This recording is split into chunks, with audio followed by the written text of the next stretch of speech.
This is an EB2 NIW Green Card webinar, and my name is Gibson Skalke. I'm going to be making the presentation. I came to the US as a student on an F1 visa in 2021, and I was studying a master in global management. And I was very much focused on this EB2 NIW, and I worked on my profile while I was still a student, and I managed to incorporate my two companies last year in April, which is 2023, and I then put an application of the EB2 NIW, and it was approved, right? It was approved, and I did this application without legal representation or without a lawyer, and now I am also teaching other people how to do that. So I'll start by defining what is EB2 NIW. So the EB2 NIW basically is an employment-based second preference visa that is given to members of professions holding an advanced degree or its equivalent, right? There are other visas which can be compared to this, which is EB1, EB1A, EB1B, and EB2 with employer sponsorship. I'll try to clear some myths around EB2 NIW. There's a myth to some people who haven't really researched about this, that they think you need a job offer, but in reality, you do not need a job offer. The other people also say it is only for STEM professionals, though STEM degrees are preferably preferred and they'll stand a better chance. But people coming from business, arts, and also humanities, they also do qualify, and cases have been approved for people who are not from STEM backgrounds. And also, people say you actually need a PhD, of which you don't need a PhD. People think that there is a low approval rate for the EB2 NIW. However, relatively compared to other employment-based visas, the EB2 NIW has got actually a greater percentage of being approved. And then the process, though it is not easy, it is not as lengthy and as complicated as other visa applications like EB1. And then some people say you need to have patents or publications, but this is not necessarily true, again, as you see in the as we continue to go.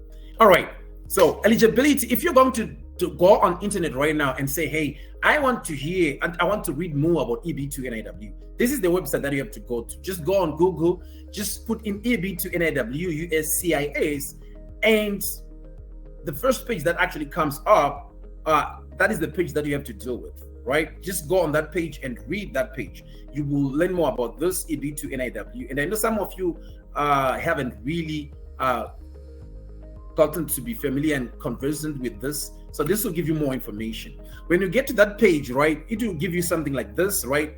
There is what they call advanced degree. That is the part that you need to focus on if you have a master's degree or you have a bachelor's and 5 years of working experience.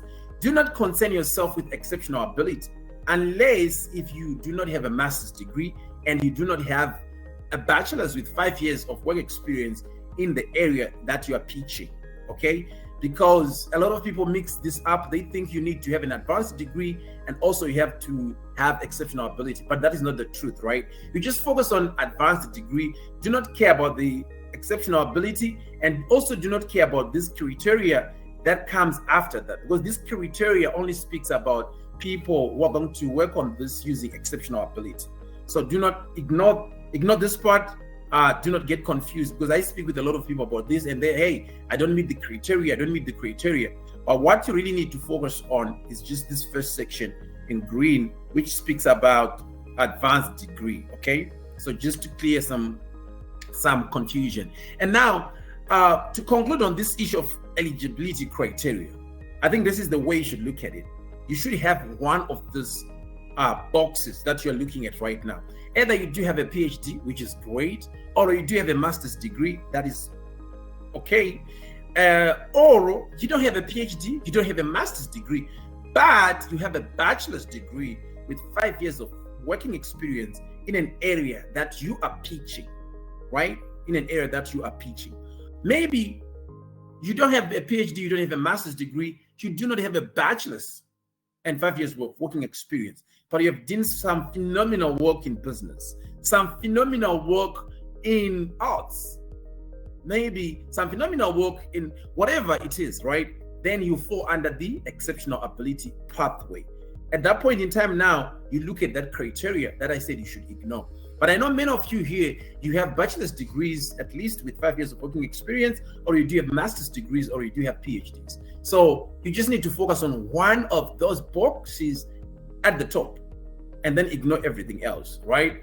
If you can meet one of those boxes, you meet what they call the eligibility criteria, which is the first port of call for you to be even able to apply. So if you don't meet any of these boxes, do not even bother to apply, because you do not qualify to apply. You're not eligible to apply. They will not even read your case. They'll not even check it. The moment they see you don't have this, they will not even consider your application, right? So this is the top level. If you can have one of these boxes, it means you can apply. All right.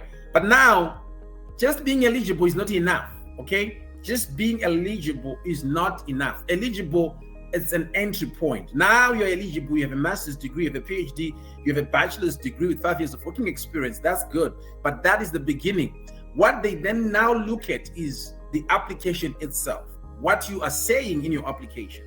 So now, what you have to say in your application, you have to pitch a proposed endeavor or a proposed work. In other words, you're saying, I'm coming to the United States of America, or I want a green card. I'm already in the United States of America, but I need a green card because I'm going to be doing this work. I will be working on this job. I will be starting this company. I'll be doing research in this area. So you actually have a story that you are telling. So now, if you meet the eligibility criteria, the next thing is to write a compelling story. That compelling story has to connect these three parts, and you have to be careful and to listen carefully on this, because this is very important. You have to write a story that is connecting your experience and your education as your past to your present, maybe the work that you're doing, or the research that you're doing, or the company that you're starting. And that those two things have to link to the future plans or the future project that you are projecting and saying, I will be doing in the future, in the next 3 years, in the next 5 years. So your story has those three parts. The first part is you're saying, hey, look at me. I've been working in this area for these years, and I've got this education qualifications, and I've been doing this and this and this and this in the past. Now I am doing this, right? And in the future, I'm proposing to be doing this in the United States of America, right? Or you're already in the United States of America and you're saying, I will continue to be doing this. So that is the story that you need to write. And that story has to be compelling. It has to be a story that is believable. It has to be a story with evidence. So evidence comes from the past and the present, and then it has to be a story with a future plan that is believable too. That is going to be benefiting the United States of America, right? So your future plans, your future project has to be a project that's going to benefit the government of the United States of America or the people of the United States of America. So that is what you need to do. So having a master's, having a bachelor's degree, having a PhD is not enough. That is the entry point. Once you are in, you then need to explain exactly what you're going to do with that experience and the present in the future. And that's where the storytelling part comes. So you have to tell that story, okay? Going forward, now for them to actually do, sorry, there's a mix up here, but for you to now move forward, you need then for them to check your story to see this, if the story is going to be in a case that can be approved. They then use what is called the matter of Danaher, which is a past case which went to the court about EB2 NIW. And now that matter of Danaher brings a framework of how the government offices actually will evaluate your application, right? So your application has to go through a three-prong test, which was introduced in 2016. And that three-prong test comes from the matter of Danaher, right? So now let us delve more about that three-prong test. So the three-prong test looks like this. I have already spoken about the eligibility, right? If you are eligible, good. Now we go on the proposed endeavor. That is the storytelling part that I was describing. Now for them to evaluate that, they look at these three prongs. The first one, they call it an issue of substantial merit and national importance. So they're looking at your case. Is it of substantial merit? Is it of national importance? Okay. Then secondly, they look if you're well positioned to actually advance that endeavor. Then thirdly, they then look if it is actually beneficial for the United States government to waiver a job certification or a labor certification for you. Is it necessary for them to waiver that? So those are the three prongs, and I'm going to delve more on them right now. So the first prong, substantial merit. Substantial merit just means your job is valuable, right? Your job is valuable. National importance on other part means you are going to do a job that is valuable, but that has got a broader impact in the United States of America. So I hear a lot of people say, hey, I'm going to come and become a teacher and I will apply for EB2 NIW. That will not work because teaching itself, they do not consider it to have a broader impact. That will impact the United States as a whole. They think you're just impacting the students which are in your class, right? But if you're going to come as a teacher and have a project that is going to connect, let's say 3 states, 7 states, and you are doing this project to promote maybe mathematics, maybe physics, right? At whatever level that you are doing that, because there are 7 states involved in that project that you're working on, that can be considered to have a broader impact and therefore to meet the national importance part. Okay, so you might be doing something very valuable, but if it is not going to have some broader impact in the United States of America, it will not meet prong 1. Okay. Now I'll go to second prong. Second prong just speaks of you being well positioned to advance the proposed endeavor. So the story that you are telling now, they will look, is it really practical that in this circumstance you're going to be able to do this? And this is where your past experiences will come into play. This is where your skills, your education, your qualification, they'll also come into play. They look at that, right? Are you going to be able to really advance the proposed endeavor given your history and everything else that you are doing? Okay. Third prong is just basically simple, because if you can meet prong 1 and 2, usually you meet prong 3, because now they are saying your job is very important, it's valuable, it is of national interest, and we should not let you go through the labor certification process. So they will waiver that, and then that's why it is called EB2 NIW, because the NIW stands for National Interest Waiver. They're saying what you're doing is in the national interest of the government of the United States of America, and we can waiver the labor certification process for you. Okay. What are the areas of interest? The areas of interest can be demonstrated in business, entrepreneurship, science, technology, culture, health, and or education.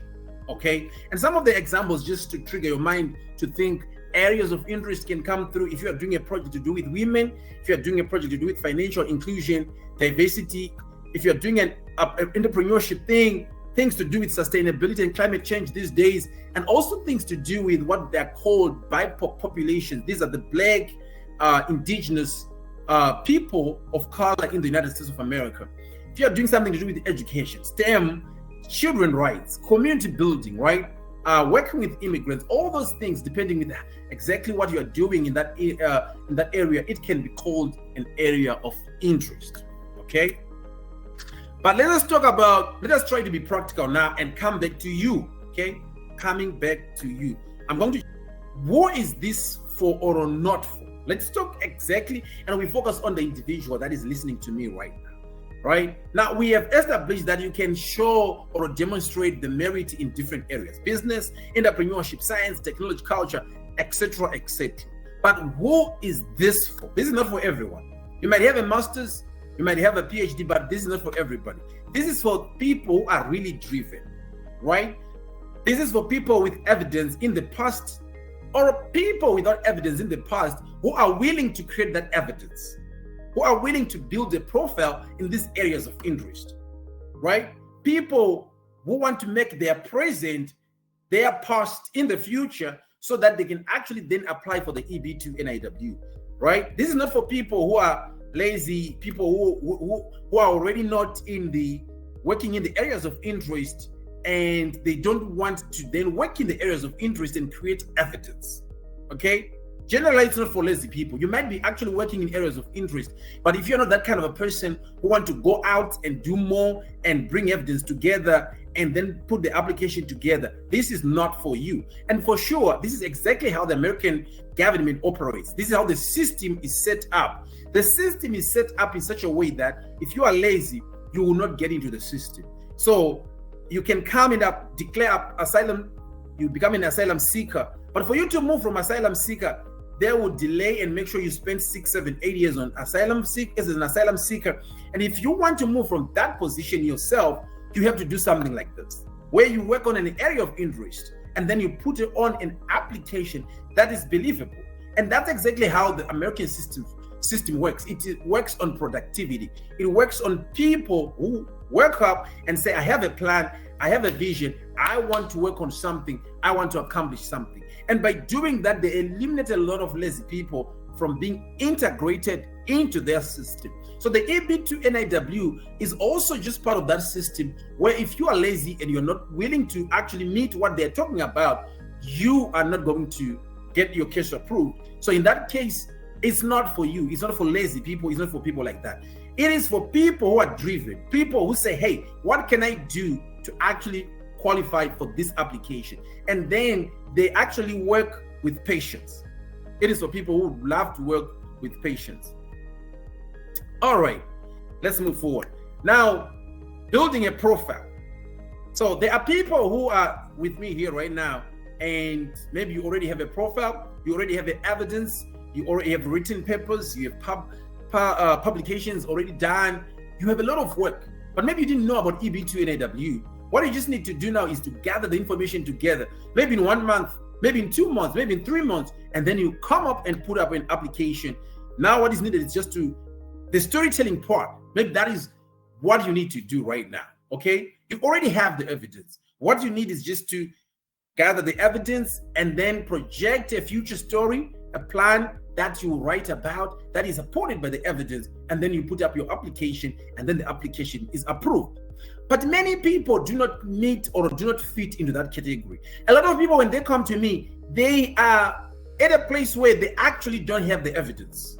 They don't have the evidence, and they have to create the evidence. Some do have some do have partial evidence. If your degree is already in STEM or your degree is already in, let's say, engineering, you've got some partial evidence because your education is aligned to this. But now you need more evidence actually for your case to be approved.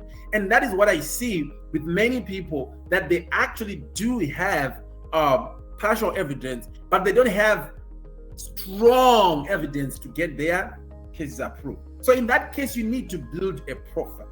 And that's what I basically help people do, right? I help you to build your profile. I help you to actually come up and say, I'm going to be doing this, right? So what are the things that you can do to build a profile, right? I have listed some of them today.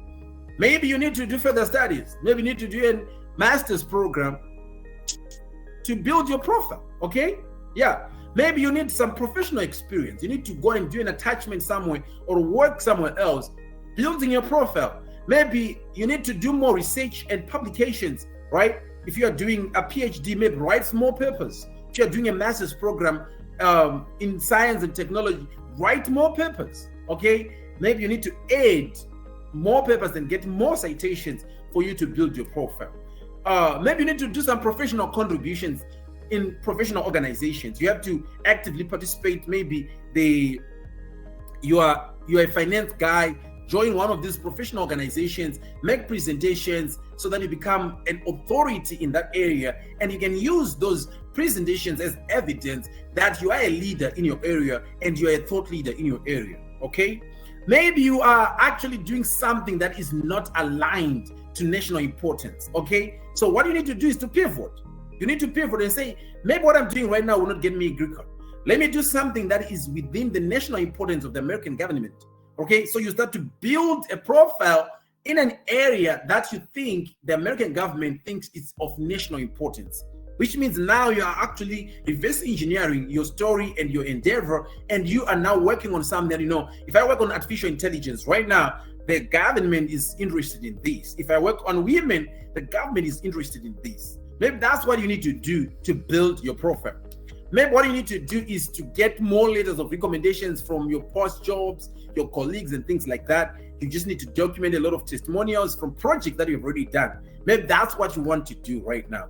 Or for you to show that you are well positioned to advance your endeavor, maybe you need to get some grant funding. Maybe you need to open a company in America right now. Maybe you need contracts, to get contracts from your customers to show that I'm well positioned to actually run this company and make it successful. Some of you might need to do community engagement, public and community engagement.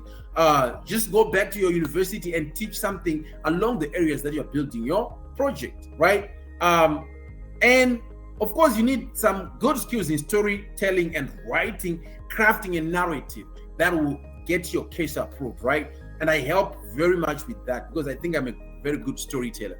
And then some of you need to start a company. Maybe you are just sitting right now and you're like, what am I supposed to do? Maybe for you, just start a company, and then on that company, we can show evidence of different things, and then you use that company to get your green card approved. Maybe whatever you were doing is not aligned to national importance, but if you start a company now, you fall under entrepreneurship, you fall under the business sector, and now you are working within areas of national interest, and that company can be a vehicle for you to get that green card. But the application process, how does it look like? On the application process, this is how the application process looks like. So the first part is to submit a form called I-140. This is the most important part of this application. And this is what I am teaching you about right now, coming up with a story, writing it in paper, and compiling a folder of maybe 150 pages and sending it through to the government, okay? That is what we call filling in form I-140.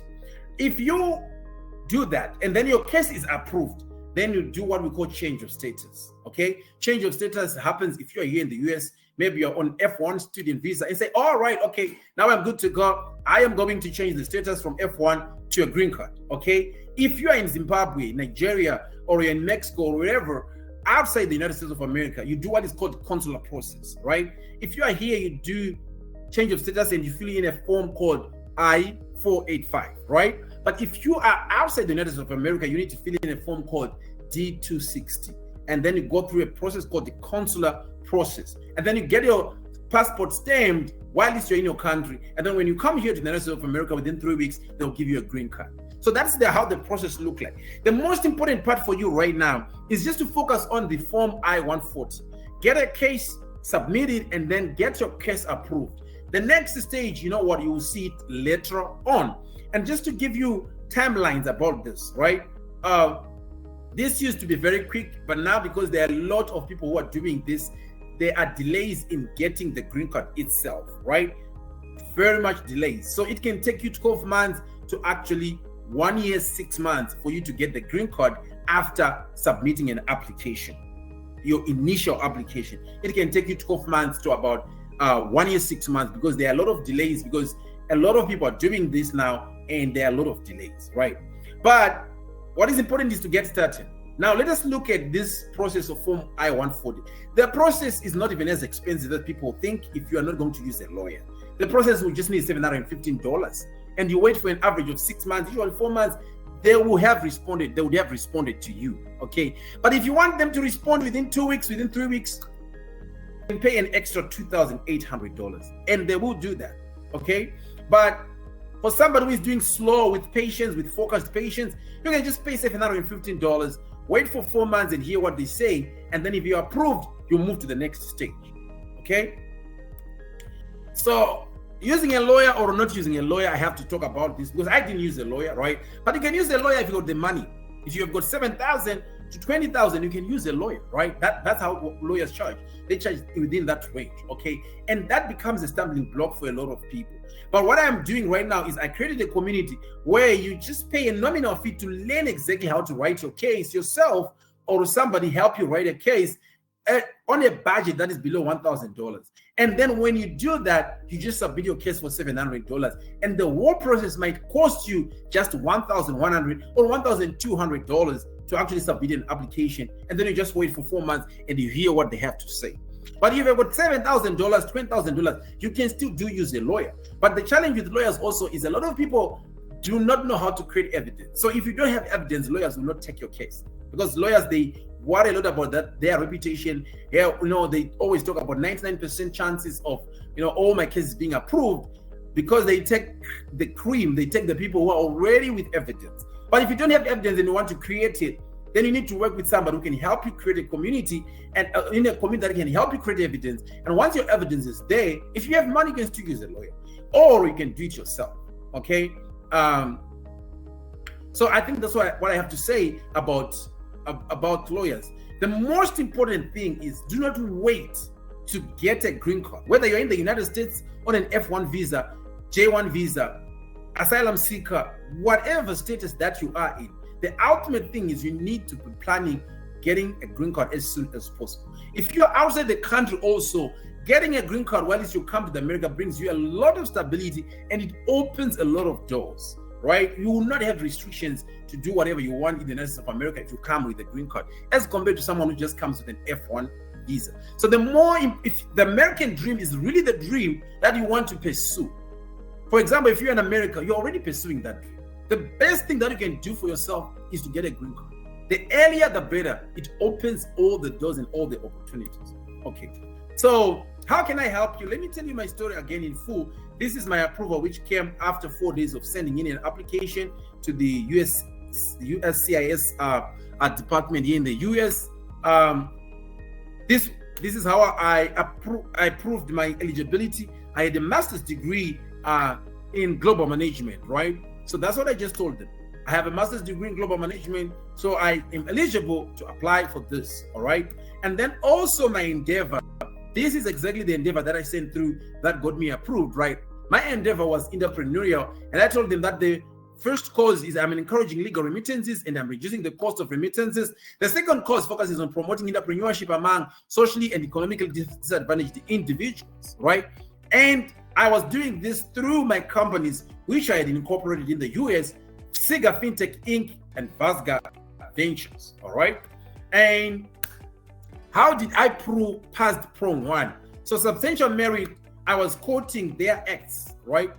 Their acts that they have put through, supporting the fact that they wanted the underserved communities like Black people to participate in entrepreneurship. And this one that I quoted here actually was talking about the money that the government was putting to the people who are underrepresented or underserved to actually get some financing for their projects. And I was just calling this information back and showing this is what I'm doing, and this is a substantial merit because the government is putting money along those lines, all right? And I'll go to how did I show that I was well positioned for this? I was well positioned because I had worked for a venture capital firm, so I was very familiar with entrepreneurship stuff. I had also done some entrepreneurship stuff back home in Zimbabwe. So I put all those things together to show that I was well positioned, all right? And then to pass prong number 3, because I was doing entrepreneurship, I just argued that it was illogical and impossible to secure employer sponsorship who will promote me to actually work on my projects. So that's exactly how I argued it, because I was doing entrepreneurship.